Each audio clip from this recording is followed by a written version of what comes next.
Welcome to the Mount Pilgrim Missionary Baptist Church Network, where we are building faith and transforming lives, where our senior pastor is the Reverend James I. Perkins. Well, good morning and welcome to Mount Pilgrim Missionary Baptist Church Straight Talk. I always say good morning because I started out this morning, but we know that you are viewing this on Thursday evening, and I thank God for you.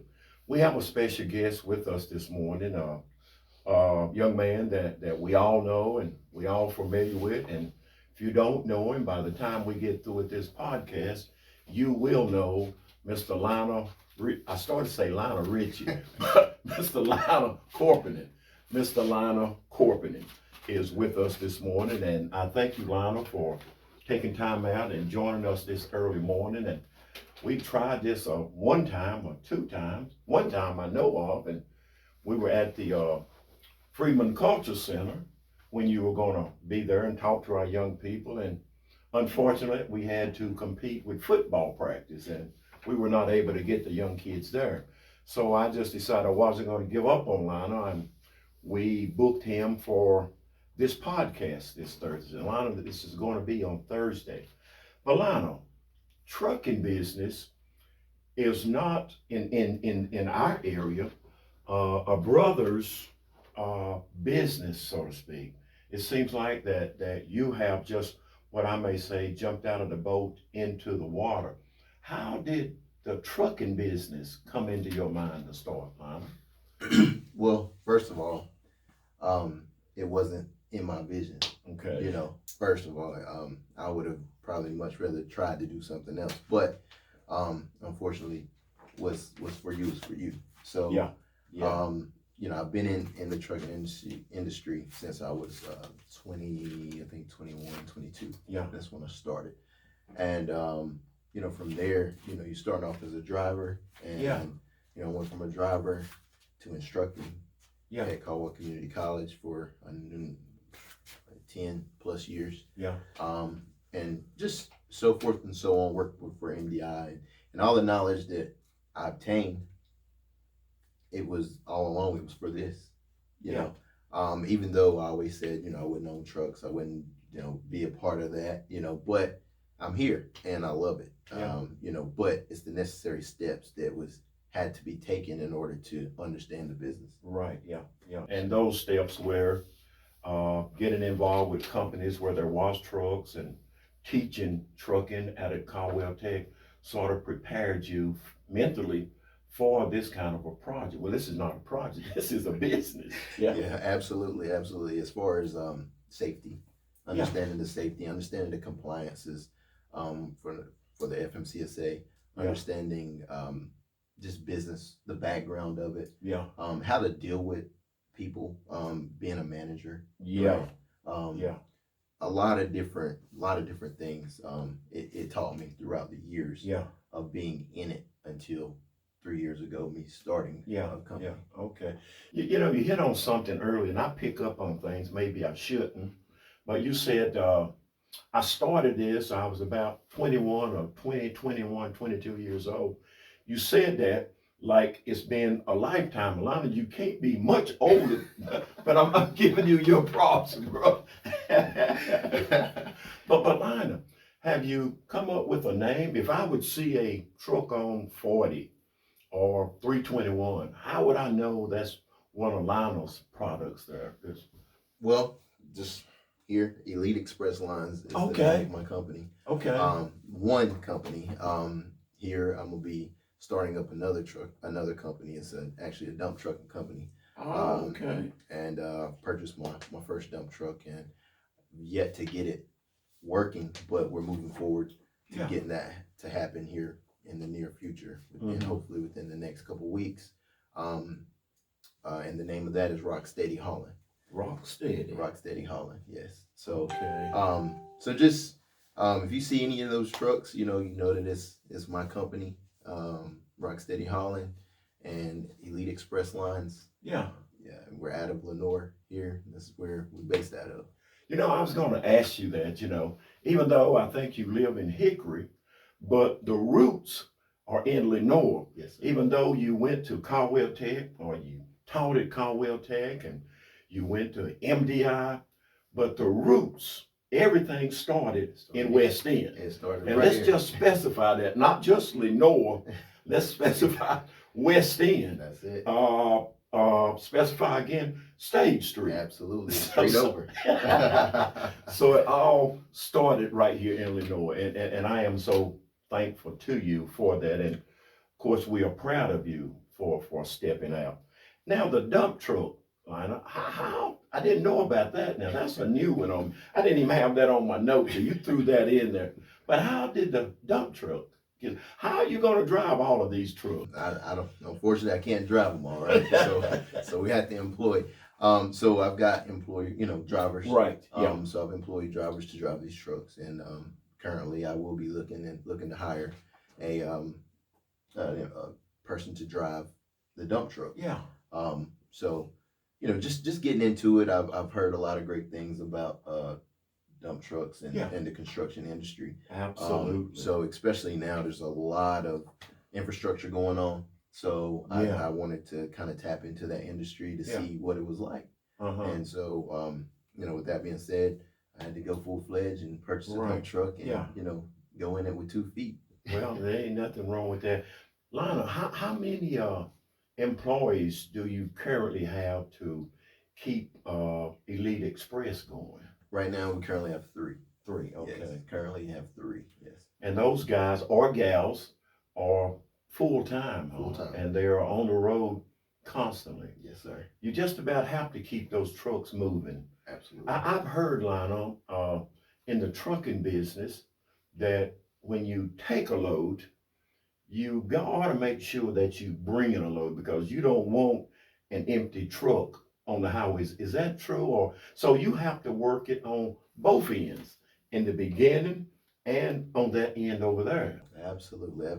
And I tell my drivers, hey, when Elite Express Line trucks pull up, I want you to present Elite Express Lines, as a whole. Yeah. Right? Because that's the way we gain our business. And Right. that's the way we continue to make our money. Yeah. So when I say our money, is because they have to make the money as well. So Right. if it's not for these guys or ladies out there driving or doing what they're doing, then I have nothing.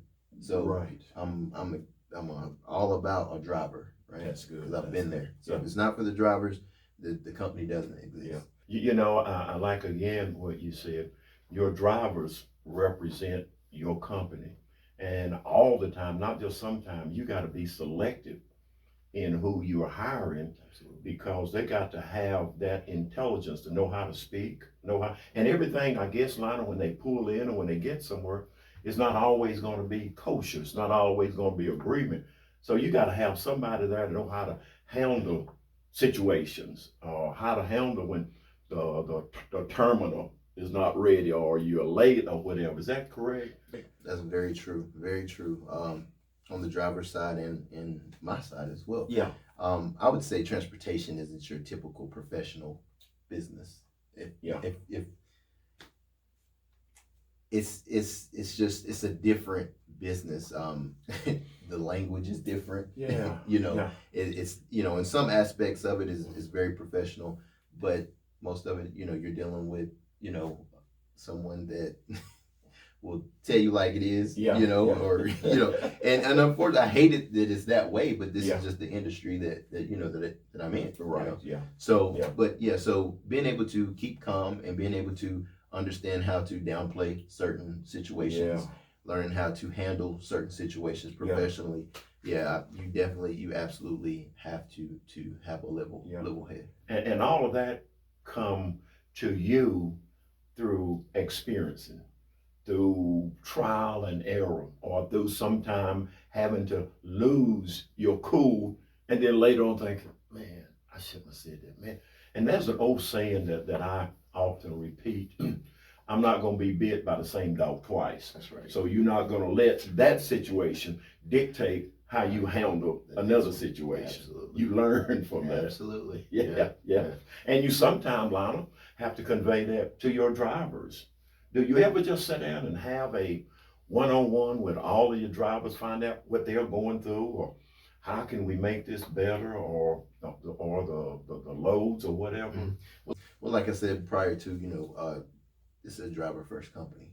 Yeah. So therefore, I have an open door policy. Good. Call me, you speak Good. with me about whatever you want to speak with. Yeah. I'm going to come and speak with you about what the issue is. Yeah. Most of the time, it's, if it's an issue, or, it's just conversation. Yeah.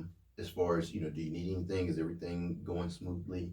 Anything Right. wrong with the truck? Right. All of these, because I was a driver once, so I Yeah. understand what a driver needs. You understand the driver lingo. Absolutely. You know when they're pulling your chain and when Yes. they're being true. Yes. And yes. they know that I can't fool the boss. That's right. That's right. Yes. Yes. So it's it's a driver first company, and we I would really like to speak with my guys one on one. Yeah. Whether it be via phone, whether it's me meeting up with those guys at the stop. Things like that. Very good. Lionel, what kind of cargo or can you be selective in the cargo that you haul, or do you just haul or just take what anybody offers? Basically general freight. So general Okay. cargo.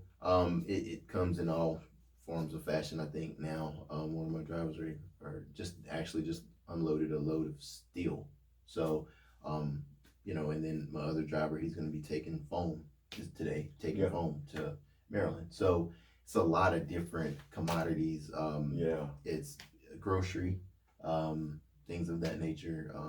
We haul for MDI from time to time as Yeah. well, pull their trailers. So it's all different sorts of commodities. Yeah. I say you said you don't haul steel, so you have flatbed, or do you? Or it goes all in your cover? It does, yeah. Well, certain steels. Oh, you okay. can- When you said steel, I'm thinking about them long beams yeah. and stuff. Yeah, so I'm not sure what it looked like. I just know that the commodity was steel. Okay. So if it was steel rolls on a pallet or whatnot, Yeah. that's what it was. Okay. Okay. Now, is there a mileage limit that you will go to? I can take this load 2,000 miles. I will not exceed X amount of miles. Or will you just say, okay, Mr. Bernhardt, you want me to go to California? I'll go. Or you want me to go to Winston-Salem? Right. So is there a limit to what? My drivers, we run northeast and Okay. southeast. So Okay. we'll go up till Pennsylvania. Typically, we may touch Jersey every once in a while. But then as far as south as Florida, we'll go into Florida. Okay. We typically don't run Tampa, maybe the furthest, maybe. Yeah. I think that's the furthest we've been. We hadn't been down to the Miami area, but Florida. And then as far as west, we'll run Mississippi, Texas. Yeah. Okay. Yeah. Okay. So we'll run there. Typically, it's the top part of Texas, the Okay. Dallas middle area. Uh-huh. Don't really get down into Houston or anything like that, Yeah. but and then back east. Now, this may be a crazy question, but do you use your trucks have built-in GPSs, or do you use GPS? I know a lot of your drivers probably know the routes, but do you have those? Because the one I have in my car, in my truck, not my phone, really, that thing will carry you 5 or 6 miles out of the way. Then when you get where you're going, you say, "Dog, I could have driven right through you." But do you ever have that problem, or do you use GPS? Well, now they have truck GPS. Right, So, I recommend them. Especially if it's in areas that drivers are not familiar with, and so I do recommend them. I don't provide them. Okay. Per se, but I would definitely recommend them. And we don't use the GPSs off our phones, because Okay. it doesn't notify us of low bridges or Yeah, certain okay. truck routes. That's a good point. Yeah. Low bridges and stuff like that. Yeah. So they came up with this GPS, truckers GPS, and it was a lifesaver for I beginner bet so. truckers Yeah. as well, but Yeah. not so much of that, and veteran as well. Yeah. I know that the business part is done now. I think I've asked all the questions. Milana, there's one thing there that we need to talk about for a few minutes. Keeping the business going and keeping you going and providing the meals for you and providing every now and then the washed clothes or picking up the child or this, the wives. A lot of, and I know that the wives play a very integral part in any man's business. Does your wife, or how much of an impact does your wife have on your business, Lionel? As far as impact, she as far as the business per se, Yeah. She's not really into it a whole lot. Okay. She just basically does her thing with her job, Yeah. and I kind of do mine. More of the dump trucking side of thing, I'm gonna try to push her into helping me with that. So does she know this?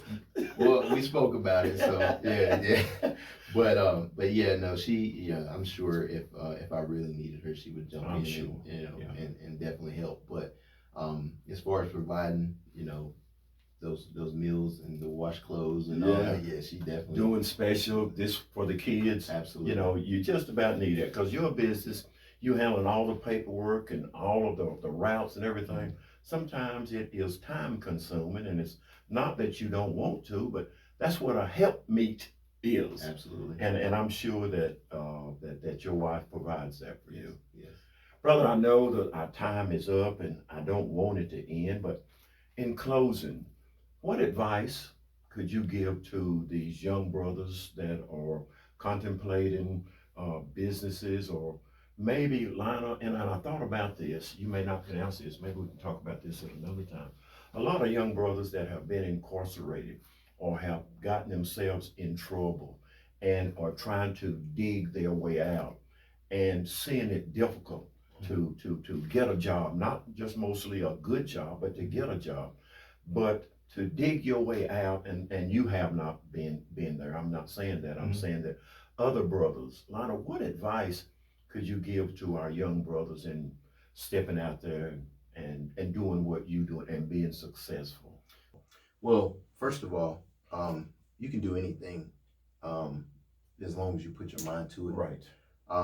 And as long as you put 100% effort into it. Yeah. I'm living proof here. I put 100% in every day, and I'm no different than anyone else out there. So, as far as what I would tell you guys is,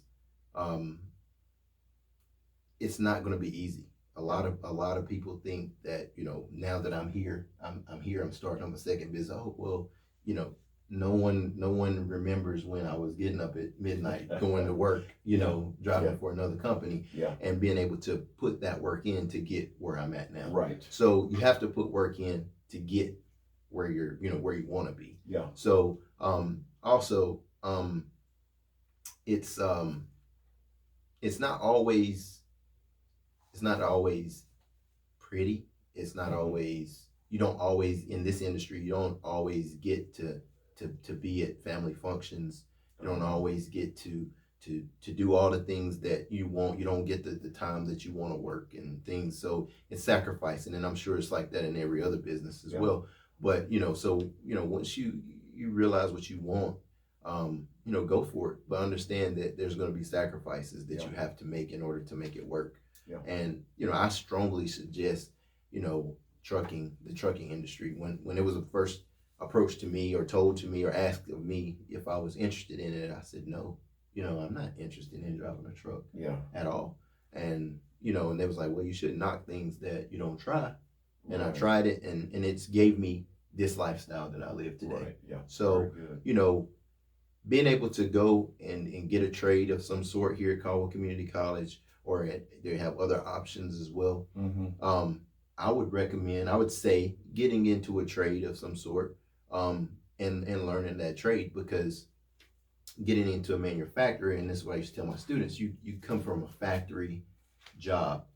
Once you leave that factory job, it's almost like you're starting over at another factory job. Yeah. So the pay increase, it may not be a pay increase. It could possibly be a pay decrease. Right. But when you get a trade, such as driving a truck, Absolutely. your years carry weight. Right. So therefore, as long as you've been driving for 5 years, Mm-hmm. you bump up in pay. Right. So just, I would just say, understand first that there are going to be bumps, there's going to be hurdles that you have to cross over to be successful. Very good. Well, Lionel, listen, I just wanted to thank you so very much for this conversation and for your input toward our young people. And just like you said, the old saying goes, a mind is a terrible thing to waste. And we ought not to be limited by our color or by your education. It's good to have it, but if you don't have it, there are other avenues that you can follow to be successful. Okay, Lionel, I know our time is up, but one important thing that we want to get onto this program, just give us your general information or emails, addresses, or this kind of thing. All right, so the way that you can contact me is through email, and that's eliteexpresslines@gmail.com. That's ELITEexpresslines@gmail.com, or Rock Steady Haulin at Rock Steady Haulin LLC@gmail.com. Okay, folks, you got it, and you heard it from the horse's mouth. So be in contact with Lionel, spread the word, spread the addresses, and let everybody know that Lionel Corpening is in business. Thank you, and have a good day. Thank you for tuning into another exciting segment of Straight Talk, where we get straight to the questions and answers that you would like to ask some of the leading people in Caldwell County. We look forward to bringing you podcasts that make an impact in our communities. So tune in every Thursday at 7 o'clock, where we will bring you Straight Talk. We want to keep you informed on activities that are going on within our communities. Be blessed. We will see you next week.